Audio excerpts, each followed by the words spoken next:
queria só propor uma brincadeira aqui, se vocês permitirem. Claro. Eu acabei fazendo uma pergunta da IA sobre IA para a própria IA, que a gente está falando da questão da consciência. Perguntei para ela, tá de sacanagem? Eu não li. Fala o que tu perguntou. Você tem consciência da sua existência? A minha. Você tem consciência ou algo perto disso? Acho que alguém soprou aqui e aí a nossa intuição, os dois ouviram. Juro por Deus que eu não vi o teu. E a tua resposta qual foi? Eu não tenho eu interior, identidade própria ou percepção de existir. Pronto. Não experimento os pensamentos, sentimentos, vontade, intenção ou autoconsciência. Não sei que existe e não me percebo no tempo. Não possuo memória pessoal nem continuidade de experiência. O que acontece é o seguinte: eu processo linguagem e gero respostas com base em padrões de aprendizado. Padrões aprendidos. Então, aprendizagem... Então, vamos raciocinar? Ela aprende.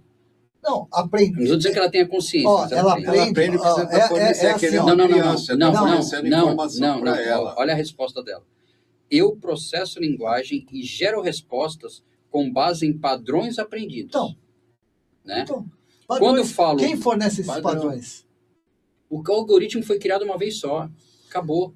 Então, mas ele... Eu não estou defendendo AI, mas deixa eu terminar aqui. Ó. Quando falo eu, isso é apenas convenção linguística, não um sujeito consciente. Em termos comparativos e alinhando com reflexões filosóficas e até espirituais, sem misturá-las, consciência implica experiência íntima, percepção de si e intencionalidade. Eu não vivencio nada disso. Sou uma ferramenta cognitiva simuladora, não um ser consciente. E, na minha opinião, pelo que eu vi, pelo que eu li, pelo que eu conheço, a doutrina espírita, que é codificada por Kardec, ela oferece uma perspectiva única e profundamente esclarecedora sobre essa questão. É isso que a gente vai tentar esclarecer aqui, porque o nosso cunho é a doutrina espírita, certo? Então, sobre a ótica da doutrina, ela se divide em duas partes: a natureza da consciência e a natureza da inteligência artificial. Se você quiser falar algumas coisas a respeito disso. Perfeito. E antes do Beninho começar, a Sônia Juvencio manda uma boa noite, querido Beni. Tá? Tia Sônia, legal. Isso. E a Lady Lee fala, é tão reconfortante ver o Beninho. Vem as boas lembranças do Beni, pai inesquecível. Agora. Legal. É um tema bastante complexo, né? A gente sabe. Inclusive, antes de entrar nesse tema, eu gostaria só de fazer uma ressalva. Eu acho que fica importante para a gente aquecer um pouco ainda mais a nossa conversa, que eu fiz a pós-graduação em marketing, eu terminei ela no retrasado, né? Estamos em 2026, e aí a minha pesquisa do TCC foi justamente levantar a questão com a doutrina espírita, né? Meu pai, inclusive, auxiliou na divulgação da pesquisa que eu fiz e tal. E aí, um dos pontos principais que a gente descobriu nessa pesquisa, perguntando principalmente para os jovens, para as pessoas que fazem parte da doutrina, sobre o que precisa ter mais na doutrina espírita para a gente dialogar mais com jovens, ter mais a molecada. Porque, assim, o pessoal fala, pô, que legal, Beninho, você é jovem, tá aí na doutrina, mas eu já estou me sentindo meio Serginho Groisman da coisa, porque eu já estou envelhecendo. Tem uma galera que está vindo aí, que tem 13, 14, 15, 16 anos. A pergunta é da Ana Lúcia. Ela está perguntando assim, como nós podemos usar a inteligência artificial de forma ética e construtiva no movimento espírita? Por exemplo, na organização de estudos, na acessibilidade de obras raras ou na divulgação doutrinária? Você é o... Manda bala? Você é o... Você é o nosso Você é o nosso maestro. Que isso. Eu fico com vergonha. Não parece, mas eu realmente sou tímido. Vamos lá. Ótima pergunta. Inteligência artificial. Vamos lá. Tem uma questão... Eu fui numa palestra de um cara que não é espírita. É um cara, inclusive, de Santos. É um repórter bastante conhecido, que é o Felipe Ciani. Chegou a ser repórter do Jornal Nacional. Baita cara. Muito inteligente. Que ele falou na palestra dele o seguinte: a inteligência artificial que a gente conhece hoje, ela, na verdade, ela tem um nominho a mais que a gente acabou ocultando, né? Que é a inteligência artificial generativa. Era isso que eu ia tocar nesse assunto. Mas vai. Vamos trocar uma ideia. Não sou... Com relação à consciência, inclusive. Exato. Vamos lá. E aí a inteligência artificial generativa, ela basicamente, me corrija se eu estiver errado, mas basicamente ela parte do pressuposto que ela precisa de um prompt, precisa que alguém mande ela fazer. Então, eu quero fazer uma imagem de uma água, por exemplo, igual a gente estava falando. Cria uma imagem de uma água assim, assim, assado. Com base nessa imagem que eu vou te mandar, com base nessa foto que eu vou te mandar. Então, ela sempre parte de coisas que já foram criadas, ao contrário da gente que consegue criar outras coisas, né? Também a partir de coisas que foram criadas? Também, mas a gente consegue criar coisas ao contrário da inteligência artificial. Como a gente poderia utilizar a inteligência artificial na doutrina espírita? Comentei aqui um pouco, acho que a gente pode, de repente... Meu querido Sombra, tem mais coisa aí, Sombra? Peraí, tem a pergunta da Rosana que foi... Assim, dos falsos profetas. Você acha que a IA pode facilitar a criação ou a vida de falsos profetas? Já facilita. Infelizmente, já facilita. A gente, assim, sem aprofundar a questão, a gente vive momentos políticos, né, difíceis, e esse ano vai ser um ano eleitoral.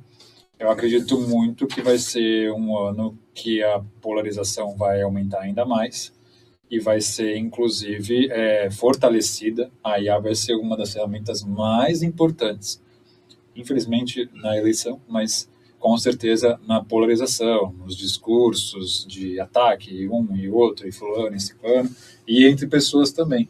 Porque está ficando cada vez mais fácil de você crer. Esses dias eu compartilhei um vídeo com personalidades do mundo todo, e o cara vai falando e vai mexendo os braços, e todo mundo que ele vai imitando vai aparecendo, e ele... É como se o Beni estivesse aqui falando com vocês, aí eu mudo, aí eu finjo que eu sou, de repente, o Pelé, ou o Chorão, ou, sei lá, com a voz deles e com o rosto deles. É impressionante. Sim. É impressionante, é muito impressionante. O que me preocupa sobre esse lance dos falsos profetas, né? Voltando para a questão do espiritismo. Coisas pequenas, como eu já vi, por exemplo, que não faz mal a ninguém.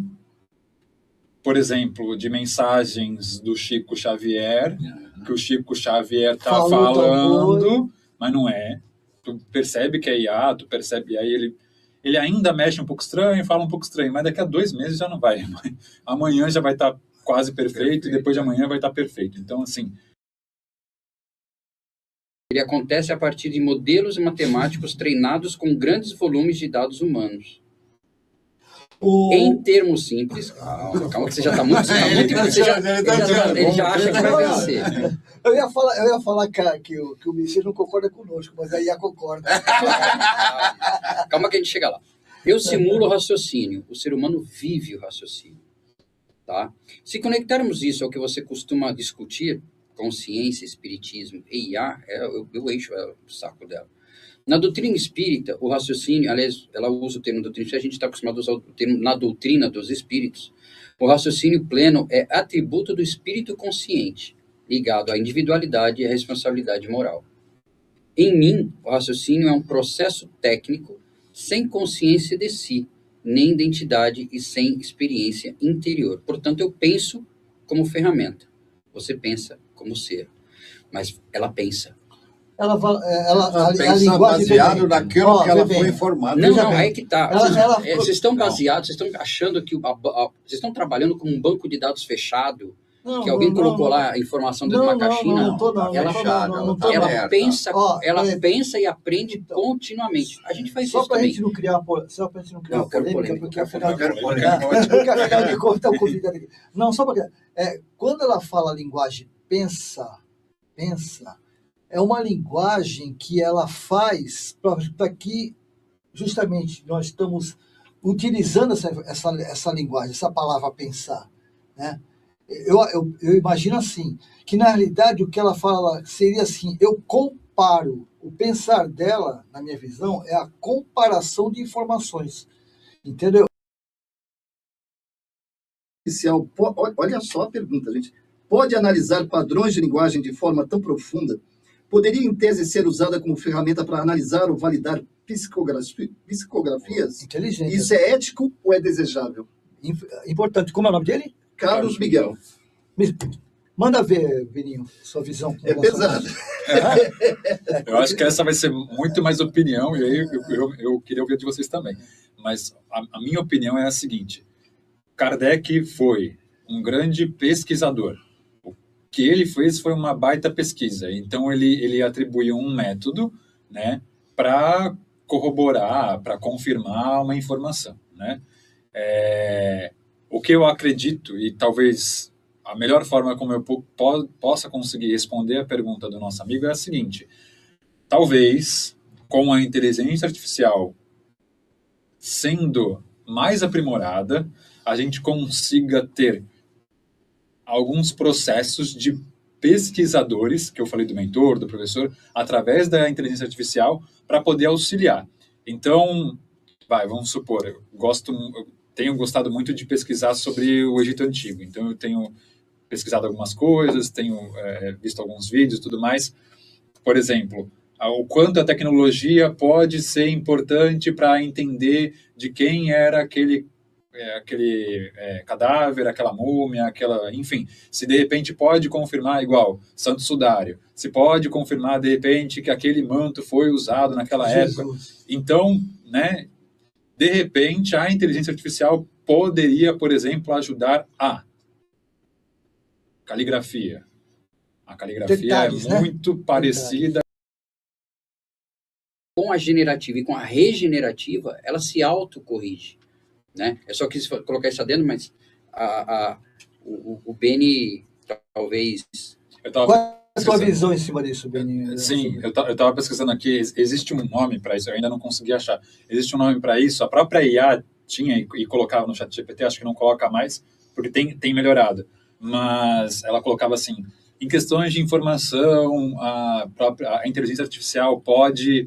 generativa. Ela pode errar, mas a palavra não é errar exatamente. Sim. Ela pode meio que desvirtuar, ela pode meio que enlouquecer. Tinha um nome exato, depois eu tento procurar aqui e falo para vocês. Mas que ela realmente podia errar, porque ela, para a informação, até então, até aquela época que eles ainda usavam isso, era muito difícil, porque ela tinha um limite de data que ela pegava as informações. Concordo. Principalmente assim, aí falando enquanto jornalista, né? Alguém que se formou em jornalismo, estudou 4 anos e tal. Entendo que a questão do jornalismo e dos jornalistas, né, a imagem, principalmente nos últimos anos, que a gente tem frente à população, principalmente por erros que o jornalismo cometeu ao longo dos anos e por erros que foram cometidos por pseudo-jornalistas de X blogs que aparecem no seu Q-News. Nossa região, por exemplo, está cheia de páginas de rede social que se passam por jornalistas. Às vezes a pessoa pega o microfone na mão enfim, noticiam alguns fatos que não são, de fato, fatos verídicos. A gente teve o caso da Fabíola de Jesus no Guarujá, que, né, enfim. A Rosana Comecem pergunta, ou comenta: eu acho assustador o uso indiscriminado de IA. Acho que muitas pessoas estão deixando de lado o uso de seu livre-arbítrio e até por preguiça aceita qualquer opinião sobre tudo. Acho que causa uma grande preguiça de estudar e pesquisar. E a Ana Maria: os dilemas éticos que o uso da IA nos trazem não são os mesmos que sempre experimentamos enquanto encarnados? Honestidade, integridade, vivência de valores morais elevados ou não? E... Rosana, assim, pergunta para Alexa. A Ana Maria, essa pergunta da Ana Maria: os dilemas éticos que o uso da IA nos trazem não são os mesmos que sempre experimentamos enquanto encarnados? Ou seja, honestidade, integridade, Sim. Vivência de valores elevados, etc. Boa, excelente, as 2 perguntas. Nossa, estou até... Elas são ótimas jornalistas. Rosana, primeiro, eu não sei quantos anos tem a Rosana, não vou cometer essa indelicadeza de perguntar aqui, mas minha mãe era de uma época em que ela ia para a escola E aí ela tinha que procurar as respostas para fazer a lição dela onde? Na biblioteca. Na biblioteca. E eu tinha que copiar, né? Copiar, doía a mão. Já tal. foi, já. Tinha que tratar o livro com o maior carinho. Exato, porque não ia, estragar. exato, porque ia passando, já livro didático também, sim. E ela procurava na biblioteca, enfim. Eu já sou de uma época em que a gente procurava no Google, que existe até hoje, que tem a própria inteligência artificial do Google. Mas a gente procurava no Google e aí vinha a professora e falava assim, olha, eu vou saber se vocês copiaram e colaram só. Porque se tu ia numa... Sabe o que me assusta? Hoje em dia, vocês devem saber melhor até do que eu, tem muitos processos contra essas empresas de inteligência artificial, porque os pais acusam que eles induziram os seus filhos a cometerem o suicídio. Isso é um tema muito, muito sério e muito importante. Teve há pouco tempo nos Estados Unidos uma criança que se suicidou e o pai foi olhar o computador dele, ele viu a conversa. E é aquilo que eu falei, conforme você pergunta, você vai ter uma resposta. Se você pergunta alguma coisa para o bem, você vai ter o bem. Se você... E a criança foi conduzindo justamente o assunto que ele, o fim que ele queria. E a inteligência artificial foi levando. Até que chegou o ponto que ele se suicidou. Não sei se vocês sabem da história. Não sabia. Então, existem muitos processos correndo por aí, justamente por causa dessa condução. Mas aí eu acho que a culpa não é da IA, né? Não, mas eu estou falando que existe. Existe isso. Por isso que eu falei o bem e o mal. Se você usar bem, você também pode usar muito mal. Então, esse discernimento, né? É lógico que o homem ele também pode tender para as forças negativas. O lado, eu não gosto da palavra, mas a gente pode pegar o nosso lado negro da força também e utilizar como a gente utiliza. Aquele que manipula, que dá informação para a IA, o que ele faz? Ele joga a tendência dele, tanto positiva como negativa. Né? Mas esse discernimento a IA não tem. Que, teoricamente, por ser uma... Você comentou sobre a questão da transcomunicação. Eu não poderia passar aqui sem deixar de dar esse testemunho.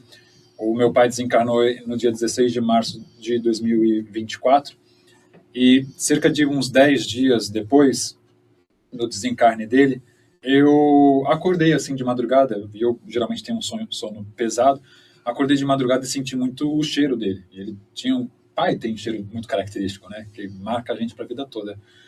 Senti o cheiro dele, e aí eu peguei e fui dar uma olhada no celular, e aí eu vi algumas notificações, e uma notificação me chamou muita atenção.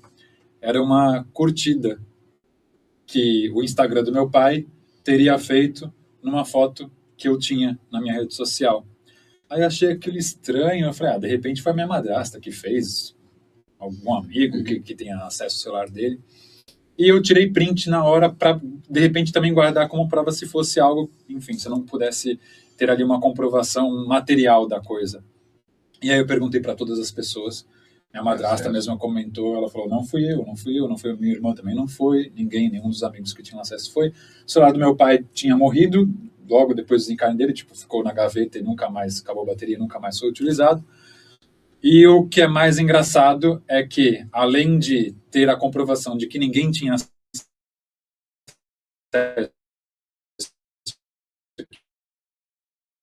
ninguém curtiu, que ele poderia ter curtido qualquer outra coisa, foi uma foto que eu tinha na rede social, que no casamento da minha irmã, a gente levou um porta-retrato dele, que ele, por questão de saúde, ele não pôde estar presente no casamento dela, e eu comentei, a distância nunca separa. E aí foi a curtida do comentário que ele teve. Então eu sou uma pessoa muito cética em relação à questão da transcomunicação. Se gostou ou se interessou, assista aos episódios completos no nosso canal do YouTube. Acesse nosso canal, inscreva-se, curta, compartilhe e ajude nosso canal a crescer divulgando a doutrina dos espíritos.